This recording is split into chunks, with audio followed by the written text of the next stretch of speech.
지난 9월 달에 우리 플로리다를 거쳐서 큰 허리케인이 하나 지나간 게 있는데 그 이름이 도리안이었습니다. 그 허리케인이 지나갈 때에 다행히 우리가 살고 있는 잭슨빌 지역은 별로 피해가 없이 그냥 지나갔지만 이쪽을 해서 올라가 좀 북상을 해서 노스캐롤라이나를 덮쳤습니다. 그때 노스캐롤라이나의 그 해변가에 살고 있던 그런 많은 분들이 피해를 입으셨는데요. 노스캐롤라이나의 그 세다 아일랜드 한 해변에서 목장을 하시는 분들이 많이 계셨는데 그때 그 허리케인의 큰 파도가 밀려오는 바람에 그 목장에 있었던 수많은 말과 소들이 그 파도에 휩쓸려 가버렸던 것입니다. 흔적도 없이 사라져 가버렸어요. 말과 소들은 허리케인이 몰고 온 물속에 그냥 수장이 돼서 다 죽어버렸던 것입니다. 그런데 얼마 후에 정말 놀라운 일이 벌어진 것이에요. 그중 소 3마리가요. 세다 아일랜드로부터 바다 위로만 직선 거리가 한 53마일이 넘는 그 거리에서 작은 섬에 또 거기서 발견이 된 것입니다. 그곳 이름이 코플룩 내셔널 파크 아우터 뱅스라는 곳인데 이곳에서 그 3마리가 살아있는 것이 발견이 된 것이에요. 그들은 어떻게 그 험한 파도를 헤치고 살아남았을까? 정말 그 인간이 상상을 할 수 없는 정도의 그 커다란 험난한 파도가 그때 밀려왔었던 것인데 그곳에서 이 소 3마리가 살아남게 되었던 것입니다. 주변 사람들의 도움으로 이제 이들은 원래 세다 아일랜드의 그 주인한테로 이제 돌아가게 되는 것이지요.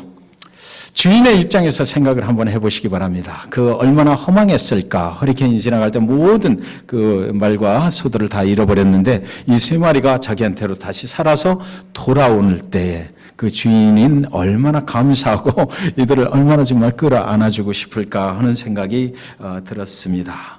여러분, 인생의 길을 가다가 우리도 허리케인을 만날 때가 있습니다. 그래서 우리는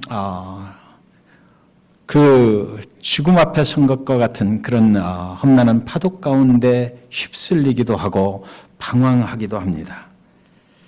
수많은 사람들이 이 땅에 인생의 여행을 마치고 갈 때에 본향집으로 돌아가지 못하고 또 엉뚱한 곳으로 가고 말기도 합니다. 그래서 우리는 이 땅에서 오랫동안 살아남아 있는 것이 중요한 것이 아닙니다. 우리가 가장 중요하게 생각해야 될 것은 우리가 과연 우리가 태어났던 그 본향으로 돌아갈 수 있느냐. 그것이 가장 중요한 것이죠. 저와 여러분이 이 인생의 여행길을 다 마치고 나면 어디로 우리는 돌아갈 것입니까? 나를 반겨줄 사람이 있는 곳으로 가야 되지 않겠습니까? 저 소들이 그 주인의 얼마나 그 반가움이 됐겠습니까? 우리를 기다리고 있는 곳. 인생의 여정을 살면서 이 세상에서 죄악 가운데서 얼마나 수고 많았느냐라고 우리를 껴안아 주실 수 있는 분, 그분이 기다리고 계신 그곳으로 저와 여러분이 모두 돌아갈 수 있게 되기를 주님의 이름으로 간절히 축원드립니다. 하나님을 떠나서 방황하던 인간이 다시 하나님께로 돌아가는 것을 우리는 구원이라고 말합니다. 그 구원의 길이 누구에게 있는 것일까요? 사도행전에 보면 예수의 제자들이 성령 충만하여 복음을 전하자 어느 날은 믿는 자의 수가 5,000명이 되었다고 그럽니다. 생각해 보십시오. 5,000명이 예수를 믿고 침례를 받는 그 장면을 한번 생각해 보시기 바랍니다. 예루살렘이 온전히 발칵 뒤집혔을 것입니다. 대제사장과 관리들이 제자들에게 묻습니다. 너희가 무슨 권세와 누구의 이름으로 이 일을 행하는 것이냐? 그때 베드로가 그들 앞으로 나아가서 이렇게 담대하게 말합니다. 사도행전 4장 12절에 다른 이로서는 구원을 받을 수 없나니 천하 사람 중에 구원을 받을 만한 다른 이름을 우리에게 주신 일이 없음이라 하였더라. 아멘. 우리가 구원을 받는 거 하나님 그 본향집으로 돌아갈 수 있는 길을 준비하신 분은 오직 누구다? 예수 그리스도 한 분밖에 없다는 것입니다. 다른 이름으로는 도저히 안 된다는 것입니다. 김 목사가 아무리 중앙침례교회 사역을 열심히 한다 그래도 김 목사를 통해서 거기에 가는 것도 아니고 잭슨빌 중앙침례교회가 아무리 좋은 교회라 할지라도 잭슨빌 중앙침례교회를 통해서 우리의 본향집으로 가는 것은 절대로 아니고 우리가 오직 예수 그리스도 나를 위해서 십자가에서 생명을 주신 그분을 통해서만이 그곳으로 돌아갈 수가 있다라는 것입니다. 그분이 없으면 아니 된다라는 것이에요. 구원은 오직 예수 그리스도 그분밖에는 없다는 것입니다. 그래서 그분이 우리에게 주신 권세로 베드로가 지금 말을 한다는 것이에요. 그분께서 예수 그리스도의 이름을 높이라고 했기에 예수 그리스도 그분을 선포하라고 그랬기에 주의 백성들 또 세상에 살아가는 사람들에게 베드로에게 주신 권세와 능력으로 그 누구를 베드로 자신을 선포하는 것이 아니라 누구를 선포하라고요? 구원자가 되시는 오직 한 분밖에 아닌 그 구원의 길로 인도하실 수 있는 예수 그리스도 그 이름을 선포했다. 나는 그렇게 하고 있는 것이다라고 베드로는 담대하게 말을 했던 것입니다. 9장 6절에 보면 이는 한 아기가 우리에게 낳고 한 아들을 우리에게 주신 바 되었는데 그의 어깨에는 정사를 메었고 그의 이름은 기묘자라 모세라 전능하신 하나님이라 영존하시는 아버지라 평강의 왕이라 할 것임이라 그랬습니다. 그 예수 그리스도 그분이 이 땅에 하나님의 아들로 오셨습니다. 그런데 그분은 여러 가지 이름을 가지고 오셨어요. 첫 번째 그의 이름은 기묘자입니다. 여기서 기묘자라는 말은 원더풀이라는 말입니다. 우리가 항상 사용하는 원더풀 하는 그 원더풀하고는 좀 의미가 다른 원더풀입니다. 여기서 원더풀은 아주 경이롭다, 비범하다라는 뜻입니다. 감히 인간이 상상을 못할 정도로 놀라운 능력을 말하는 것입니다. 그 아기 예수로 오셨지만 그분이 이 땅의 구원자의 그 임무를 감당하실 때 그분은 정말 하나님이시기 때문에 놀라운 경이로움을 가지신 분이다라는 것입니다. 놀라운 능력을 가지신 분이라는 것입니다. 무엇이 놀라운 것입니까? 첫 번째로 그의 탄생부터가 놀랍지 않습니까? 성령으로 인해서 잉태했다라는 그 사실이 어떻게 인간이 증명을 할 수가 있겠느냐고요. 이 세상에 아무리 훌륭한 과학자라 할지라도 아무리 인간을 잘 연구하는 사람이라 할지라도 그가 어떻게 이것을 논리적으로 증명해낼 수 있겠느냐고요. 하나님이 하신 일이기 때문에 이것은 기묘한 일일 뿐입니다. 우리 인간이 상상할 수가 없는 일이 벌어지는 것입니다. 이것을 우리는 성육신 하셨다고 합니다. 하늘에 계신 하나님 그분께서 인간의 모습으로 이 땅에 육신을 입고 오셨다 그래서 성스러운 분이 이 땅에 우리와 같은 죄인의 모습의 육신을 입고 오셨다 그래서 성육신이라 라고 우리는 말하는 것이죠. 하나님이신 신께서 인간의 몸으로 이 땅에 오신 것이에요. 이 세상에 어떤 과학자도 어떤 물리학자도 어떤 사람도 아무리 똑똑한 사람도 이것을 증명해낼 방법은 없습니다. 오직 누가만 할 수 있어요? 하나님, 그분 한 분만이 하실 수 있는 것입니다. 그분이 하셨고 그분이 증명하실 수 있는 것이에요. 두 번째, 그의 가르침이 비범하다라고 성경에 기록이 되어 있거든요. 그분이 해당해서 이제 좀 성장을 해서 가르치실 때 마가복음 1장 22절에 보면 무사람이 그의 교훈에 논란이 이는 그가 가르치시는 것이 권위 있는 자와 같고 서기관들과 같지 아니함일러라 이랬습니다. 사람들은 예수님이 가지고 계신 그 가르침이 그분이 하시는 그 가르침이 모든 이 세상에서 들어본 어떤 가르침을 초월한다는 것이죠. 어떻게 저렇게 권세 있는 말씀을 증거할 수가 있나? 어떻게 저렇게 권능 있는 능력 있는 말씀을 증거할 수 있나? 라고 생각이 들었다는 것입니다. 김은희 권사님 오늘 대표 기도하실 때 김 목사에게 엘리야에게 주셨던 영역을 100배나 더 해달라고 그러셨는데 감사합니다. 그러나 예수님의 그 능력에 절대로 우리는 침범할 수도 없고 다가갈 수도 없고 되질 않는다는 것입니다. 인간이 아무리 권능을 가지고 이 땅에서 외쳐본들 예수님의 권세와 권능을 당해낼 재간이 없다라는 것입니다. 그런데 그 예수는 그렇게 하셨다라는 것이죠. 놀라운 사건입니다. 세 번째로 예수님의 죽으심과 부활은 또 어떻습니까? 이 세상에 누가 어떻게 죽음을 이기고 부활할 수가 있나요? 이 세상에 그런 분을 보신 적이 있어요? 예수 그리스도 그분만이 하실 수 있는, 그분은 하나님이시기 때문에 그분만이 하실 수 있는 것입니다. 경이로운 것입니다. 비범한 것입니다. 이 땅의 모든 능력을 초월하는 권세와 능력을 그분은 가지고 계셨습니다. 그런데 여러분, 성령으로 잉태했을 때 여러분 자신이 마리아라고 한번 생각해 보십시오. 마리아가 성령으로 그를 잉태하였을 때 자기 뱃속에 있는 아기가 죽음을 이기고 부활하실 원더풀 기묘자인 것을 그는 알고 있었을까요? 두 번째로 그의 이름은 모사입니다. 카운슬러라는 얘기입니다.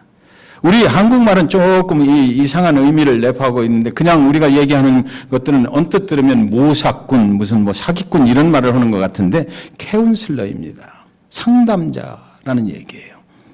어떤 상담 연구기관에서 뉴욕에 살고 있는 사람들을 100명을 표본 추출을 해가지고 그 100명이 뉴욕시티에서 8년 동안 살아가는 것을 조사를 했다고 합니다. 그들이 어떤 방법으로 어떻게 살아가는지를 그 연구한 결과가 나왔는데요.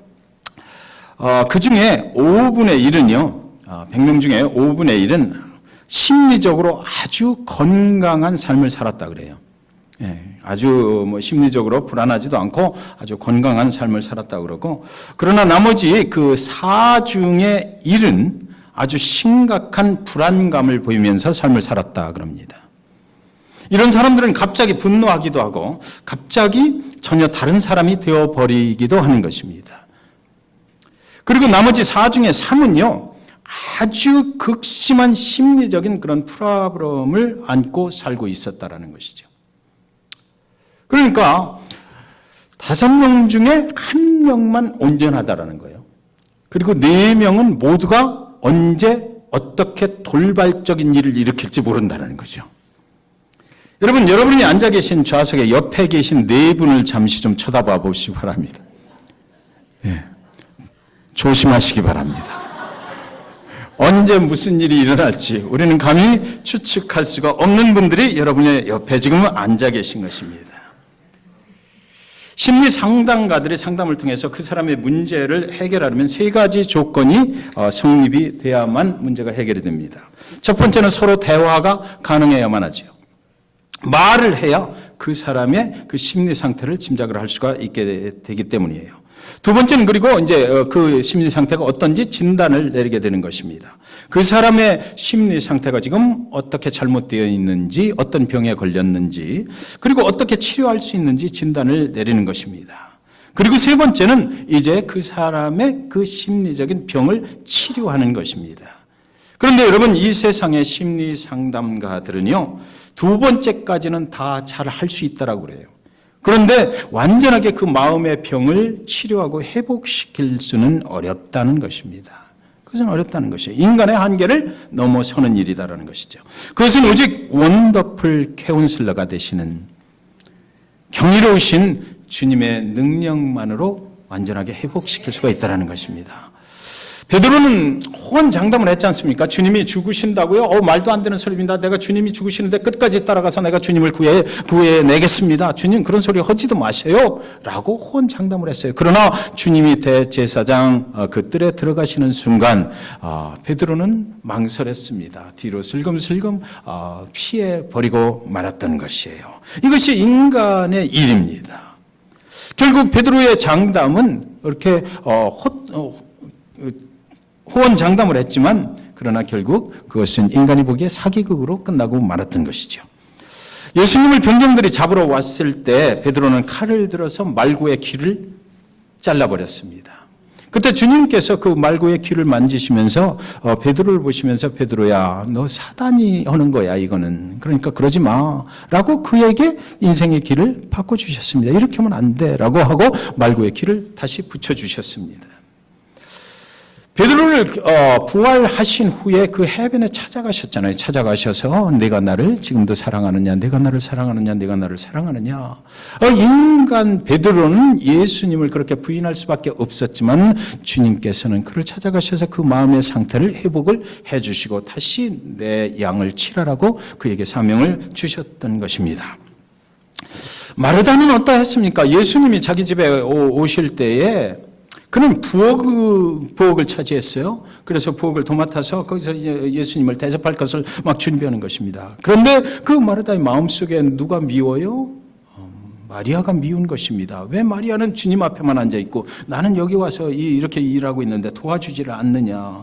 예수님 발 앞에 앉아 말씀을 듣는 마리아를 정죄하고 심판하고 싶은 마음이 생겼던 것입니다. 그때 예수님은 마르다를 상담을 해주셨습니다. 그러나 이 시점에서 가장 중요한 것은 그래도 네가 음식을 만드는 것보다 하나님의 말씀을 듣는 것이다 라고 그렇게 해결책을 만들어 주시고 그 길로 가라고 말씀해 주셨어요. 마리아가 성령으로 아기를 잉태했을 때 그 뱃속에 자라는 아이가 장차 모든 인생들의 길을 영원한 천국으로 인도하기 위해서 오신 분이라는 것을 마리아는 알고 있었을까요? 세 번째로 그의 이름은 마이리가 전능하신 하나님이십니다. 여러분, 세계의 역사는 힘의 역사지 않습니까?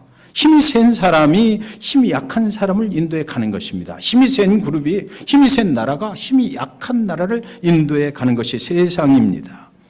그래서 여러분은 건강한 힘을 가지고 사셔야 되는 거예요. 우리에게는 힘이 있어야만 됩니다. 영적인 힘도 있어야 되고 육신도 건강하셔야만 됩니다. 그래서 우리 교회 성도님들은요, 요즘 100세 시대라고 그러니까 최소한 120세까지 모두 건강하게 사시기를 주님의 이름으로 간절히 축원드립니다. 네. 지금 아멘으로 약속을 하셨으니까 이제 120세 전에 천국에 가시는 분들은 배반자입니다. 건강하게 오래오래 사시기 바랍니다. 내가 젊으냐 늙으냐를 결정하는 것을 우리는 나이가 결정한다라고 이렇게 알고 있지만 제가 읽은 책에 이런 이야기가 있습니다. 자신의 마음속에 내가 이 세상을 떠날 날을 이제 정해놓으라는 것입니다. 그래서 저 같으면 이제 앞으로 몇 년, 얼마 후에 내가 이 세상을 떠날 것이다 정해놓으시고, 그래서 지금, 오늘부터 그 날수를 거기까지 계산을 하는 것입니다. 그래서 그 날이 짧고 오랫동안 되면은 그거는 젊은 사람이고요. 그 날이 내가 정해준 그 날하고 내가 있는 오늘하고 가깝게 느껴지시는 분은 늙었다라는 것입니다. 그러니까 여러분, 지금부터 어떻게 하셔야 돼요? 그 날수를 잡는데 멀리 잡으시기 바라요. 멀리 잡으시고 그때까지 내가 할 일을 찾는 것입니다. 내가 최선을 다해서 그 시간까지 주님의 영광을 위해서 해야 될 일이 무엇인가를 찾으시는 거예요. 그리고 거기에 전심으로 전력 질주를 하시면 되는 것입니다. 그러면 이 땅을 떠나시는 순간까지, 천국에 가시는 순간까지 뭐하게 살 수 있어요? 젊게 살 수 있다라는 것이죠. 젊은 날을 오래오래 사실 수 있기를 주님의 이름으로 축원합니다. 주님은 베드로를 물 위를 걷게 했잖아요. 베드로가 걸은 것이 아니고 주님의 능력으로 그가 걸을 수 있었습니다. 주님께서 하신 것이에요. 그게 바로 마이리가 주님의 능력으로 그 베드로가 주님께 순종했기 때문입니다. 주님은 보리떡 5덩어리와 물고기 2마리로 5,000명을 먹이시는 그런 능력을 가지신 분이세요. 그분이 함께 하시면 물속에서도 불속에서도 전혀 두려울 게 없다라고 성경 속에는 그 이야기들이 분명하게 기록이 되어 있습니다. 성경의 이야기는 진리입니다. 하나님은 그렇게 하신다는 것입니다. 하나님께서 우리의 인생을 인도하실 때 우리가 물속으로 들어갈 때가 있고 허리케인 속에 빠질 때도 있고 그 불속에 들어갈 때도 있지만, 그러나 주님 앞에 순종하고 주님을 따라가는 자들은 주님께서 붙잡아 주시고 보여주시고 꺼내 주신다라는 것입니다. 베드로가 물을 건너가다가 물 위를 걷다가 푹 하고 들어간 게 걷는 것이 중요한 것이라 주님 바라보고 가지 않고 세상 생각을 잠깐 하는 동안 물속에 다시 펑 하고 빠져 들어가는 순간 주님께서 달려가셔서 내 손을 잡아라라고 일으켜 주신 것, 그것이 복음이고 그것이 더 중요한 것입니다. 우리를 하나님께서는 임마누엘 하나님이 되시기 때문에 우리의 인생이 하나님을 떠났지 않습니까? 하나님 앞에 메스답됐어요. 그런데도 불구하고 하나님께서는 우리를 떠나지 아니하시고 우리를 회복시키시는 하나님이시다라는 것이 성경의 말씀입니다. 창조하신 피조물의 인생을 끝까지 책임지신다는 거죠. 그러면 절대로 우리를 떠나시지 않습니다. 우리는 가끔 하나님을 떠났다가 또 돌아오고 떠났다가 또 돌아오고 하지만 돌아와 보면 하나님은 스틸 그곳에 계십니다. 하나님 절대로 우리를 떠나신 적이 없는 분이십니다. 이사야서 40장 26절에 너희는 눈을 높이 들어 누가 이 모든 것을 창조하였나 보라. 주께서는 수혜대로 만상을 이끌어내시고 그들의 모든 이름을 부르시나니 그의 권세가 크고 그의 능력이 강함으로 하나도 빠짐이 없느니라. 주님은 전능하신 하나님이시다라는 것을 말씀하신 것이에요. 여러분, 태양의 크기가 얼마나 큰지 혹시 아시는 분 계십니까? 태양은 얼마나 큰 것입니까? 태양은 이 지구로부터 얼마나 멀리 떨어져 있죠? 93 밀리언 마일이 떨어져 있습니다. 93 밀리언 마일. 굉장히 멀리 떨어져 있어요. 태양은 그 크기가 얼마나 크냐면, 여러분, 이게 저희 숫자 개념으로는 잘 얘기가 안 되는데, 1.2, 지구의 크기를 1.2 밀리언 곱한 크기라고 그럽니다. 태양이 그렇게 크대요.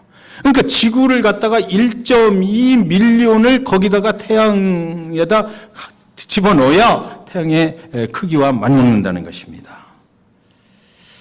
여러분, 어느 날 여러분이 잠이 안 올 때 밖에 나가셔서 보름달이 뜬 날 나가셔서 밤하늘을 한번 바라보십시오.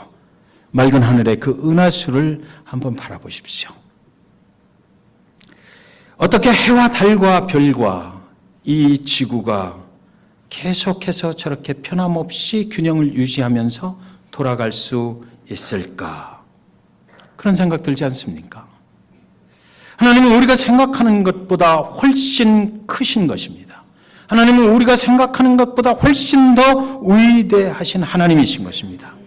그런데 여러분, 하나님께서 정말 위대하신 것은요, 당신의 아들 예수를 이 땅에 보내실 때에 그 수많은 우주의 모든 피조물들 속에서도 나사렛의 한 마을에 집중하셨고요. 그 큰 우주 만물 가운데서도 그곳에 살고 있는 마리아라는 한 여인을 그분이 지적하셨다는 것입니다. 그분을 택하셨다는 것이에요. 이 위대한 우주 만물이 돌아가는 이곳에서 하나님이 정말 위대하신 것은 저와 여러분을 그분이 기억하신다는 것이에요. 저와 여러분이 무슨 생각을 하고 계시고 저와 여러분이 어떤 하나님의 인도함을 받기를 원하고 있는지를 하나님께서는 알고 계시다라는 것입니다. 그것은 정말 위대한 일이 아닙니까? 피조물 중에서도 어떤 분들 기도하실 때 부뚜막에 부죽갱이만도 못한 우리를 사랑하셨다고 그러는데 그 말이 맞습니다. 우리가 무엇이 간데 여호와 우리 주여, 사람이 무엇이 간데 그분께서 우리에게 그렇게 관심을 가지고 계시나? 사람들 중에서 특별히 나에게 하나님이 관심을 가지시고 그 예수를 보내주신 것을 내가 믿을 수 있다? 이것을 어떻게 믿게 된 거예요? 도대체 여러분들 정말 기적 중에 기적 아닙니까? 그것이 내 힘으로 될 수가 없는 일이잖아요. 어느 날 나는 예수를 알게 됐고, 어느 날 나는 그 하나님을 알게 됐고, 그 하나님 앞에 은혜를 받게 됐고, 이 모든 것들이 하나님께서 하신 일입니다. 이 부족한 이 미물 같은 이 죄인에게 하나님께서 관심을 가지셨다는 것이에요. 그것만큼 위대한 일이 어디 있겠느냐고요. 하나님이 여러분의 육신의 아픔을 알고 계셔요. 여러분의 삶의 고통을 그분은 알고 계십니다. 그분이 강하시고 위대하신 것은 하늘 높은 보좌에 계시기 때문에 강하시고 위대하신 하나님이 아니고요, 저와 여러분처럼 이 큰 우주 만물 가운데서 보이지도 않는 이 잭슨빌의 10590 레이크 할로우 레인에 살고 있는 김한규라는 그 한 사람, 10113 헤일리 로드에 오늘 모여서 예배하고 계신 영혼들 한 영혼 한 영혼에게 깊은 관심을 가지고 계셨기 때문에 저와 여러분을 구원해 주셨다는 것입니다. 당신의 아들 예수를 죽이셔서 저와 여러분을 그 모든 우주 만물까지 택해 주셨다는 것, 그것을 우리가 어떻게 하나님의 위대하심이 아니라고 할 수가 있겠느냐고요. 이 일이 하나님께서 하신 일이 아니라고 어떻게 하실 수가 있겠습니까? 그 그분께서 스스로 이 땅의 죄인들을 위해서 찾아오셨다는 것, 성육신의 문제는 이래서 이렇게 중요하고 위대한 일인 것입니다. 그래서 우리는 밤하늘의 수많은 달과 별들을 바라볼 때 우리의 마음이 뜨거워지고 우리의 마음이 은혜로 채워질 수밖에 없는 것 아닙니까? 그리고 네 번째로 그분의 이름은 영존하신 아버지라 Eternal Father 그랬습니다. 그분이 우리의 아버지이십니다. 여러분, 그분이 어떻게 우리의 아버지가 되십니까? 그분이 스스로 우리의 아버지가 되어주셨기 때문에 우리는 그분을 아버지라고 부를 수 있고, 그분은 오늘도 사랑하는 내 아들아, 사랑하는 내 딸아 이렇게 부를 수가 있는 것입니다. 우리의 관계는 하나님과 나의 관계가 아니고요, 우리는 한 가족된 관계라는 것입니다. 그분이 우리의 아버지가 되셨어요. 우리는 한 가족이 된 것입니다. 우리의 관계는 부자 관계가 된 것이고 부녀의 관계가 된 것이에요. 그분이 우리를 부르십니다. 사랑하는 내 아들아, 내가 너를 사랑하노라. 사랑하는 내 딸아, 두려워하지 말라. 내가 너와 함께하리라. 그분이 말씀하시는 거예요.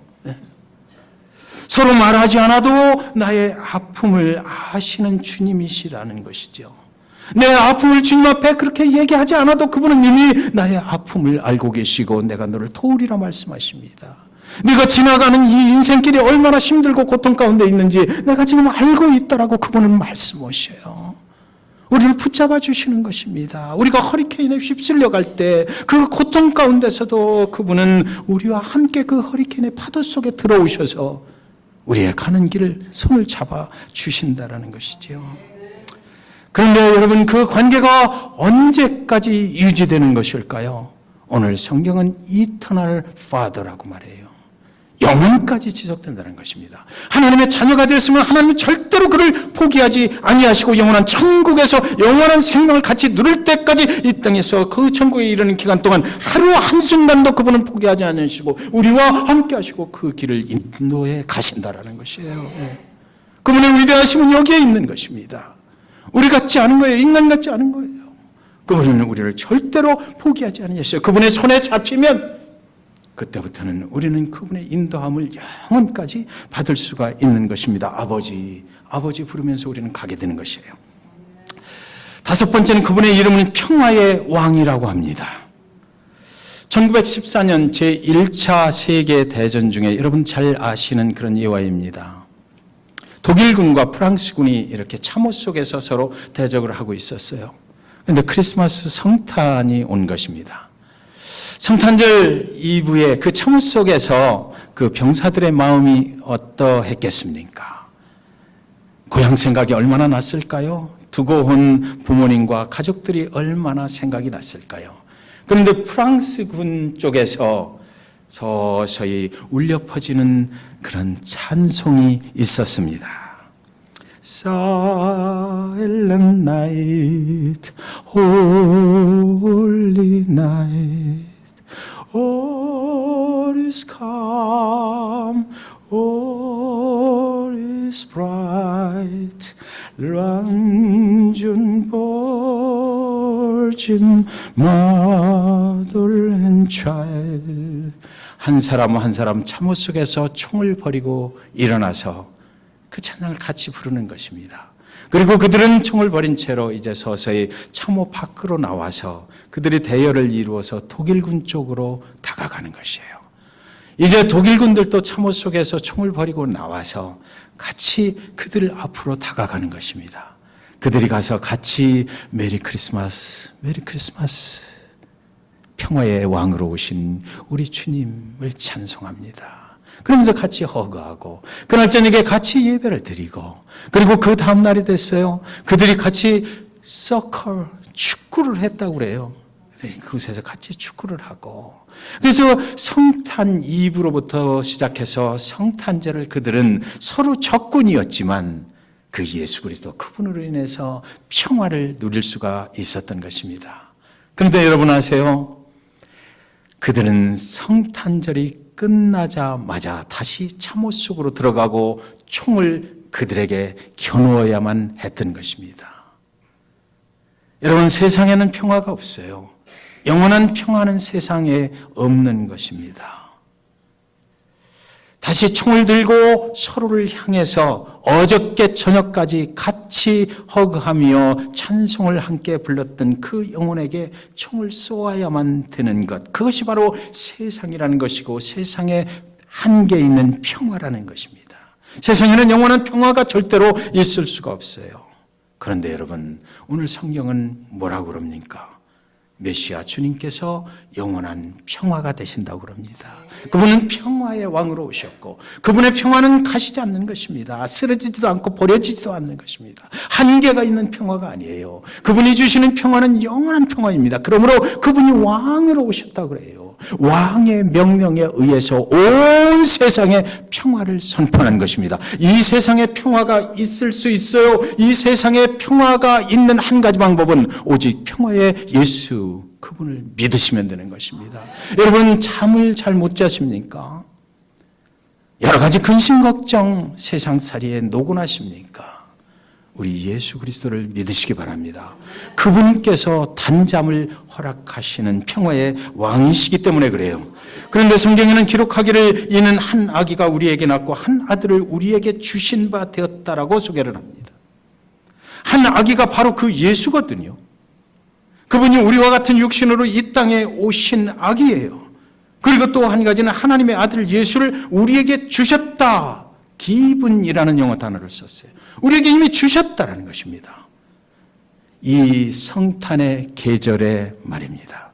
하나님께서 그의 아들 예수, 그 아기를 저와 여러분에게 선물로 주셨다. 그겁니다. 그러니까 예수님은요, 하나님께서 성탄절에 저와 여러분에게 주신 선물이라는 것이죠. 예수가 이 땅에 마리아의 몸에 잉태될 때에 마리아는 자신의 몸속에 잉태한 이 생명이 세상에 나와서 이제 물결치는 밤바다를 걸을 수 있는 능력이 있는 사람인 줄을 알았겠습니까? 그의 아들이 결국에는 십자가에 온 인류의 죄를 대신 지고 죽으실 희생양 하나님의 아들 예수인 것을 그는 알았을까요? 메아리는 그의 몸에 잉태한 이 생명이 십자가에 죽으시고 3일 만에 부활하셔서 하늘 보좌 하나님 우편에 오르시고 이제 곧 다시 천군 천사를 동원해서 나타나실 대제사장 심판자 예수인 것을 그 마리아는 그때 알았을까요? 마리아는 그때 다만 두렵고 떨리는 마음뿐이었을 것이라고 저는 생각합니다. 천사가 와서 너에게 하나님이 잉태케 하셨다라고 그 기쁜 소식을 전해줄 때 마리아의 마음속에는 다만 두렵고 떨림만 있었을 것입니다. 이것을 어떻게 해야 되나? 인간에게 감당 못할 두려운 사건이 그의 인생에 일어난 것입니다. 사랑하는 여러분, 여기 중요한 하나님의 메시지가 있습니다. 우리가 하나님의 말씀에 순종하고 우리의 삶을 하나님이 원하시는 삶으로 변화시켜서 살아갈 적에 우리는 두렵고 떨릴 수밖에 없어요.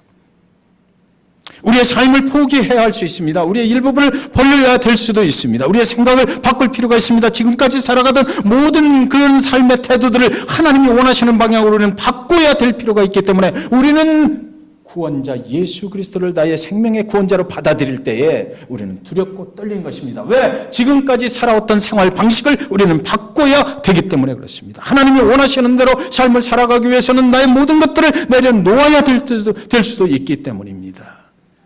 마리아가 그런 심정이었을 것입니다. 사랑하는 성도 여러분, 그런데 성경 속에 마리아의 반응이 분명하게 기록이 되어 있는데 누가복음 1장 38절의 그 두려움 속에서 마리아는 이렇게 말합니다. 마리아가 이르되 주의 여종이오니 말씀대로 내게 이루어지이다. 한계가 있는 인간의 지혜로 그 모든 것을 알 수는 없었으나 마리아가 뭘 알 수가 있었겠습니까? 앞으로 어떤 일이 이 아들로부터 생겨나게 될지, 어떤 일이 발생되게 될지, 그 참혹한 십자가에 달린 당신의 아들을 당신이 바라봐야만 되는 그 슬픔이 당신의 인생의 앞길 위에 오게 될지를 그가 어떻게 예측을 할 수가 있었겠습니까? 그러나 마리아는 하나님의 말씀을 믿고 순종했다라고 성경에는 기록이 되어 있는 것입니다. 그래서 세상에서 방황하며 멸망의 길로 가던 인류에게 영원하신 하나님께로 돌아가는 길이 마리아의 순종 때문에 일어나게 됐다라는 것이지요. 저와 여러분이 하나님 앞에 순종할 때에 하나님의 일이 이 세상 가운데 일어난다라는 것을 성경은 분명하게 저와 여러분에게 말씀하고 있습니다. 사도행전 16장 31절에 주 예수를 믿으라 그리하면 너와 내 집이 구원을 얻으리라 그랬습니다. 우리는 이 말씀에 순종하여 구원을 얻습니다.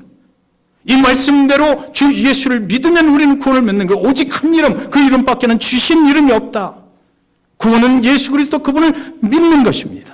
순종하기에 우리는 너무나 두렵고 떨리지만 그러나 우리의 삶을 바꾸는 한이 있더라도 내가 하나님이 원하시는 영원한 천국의 삶, 영원한 생명의 삶을 얻고 살아가려면 우리는 순종해야 된다. 예수를 믿는 수밖에 없다는 것입니다. 예수를 믿어야만 그 길이 열린다는 것입니다.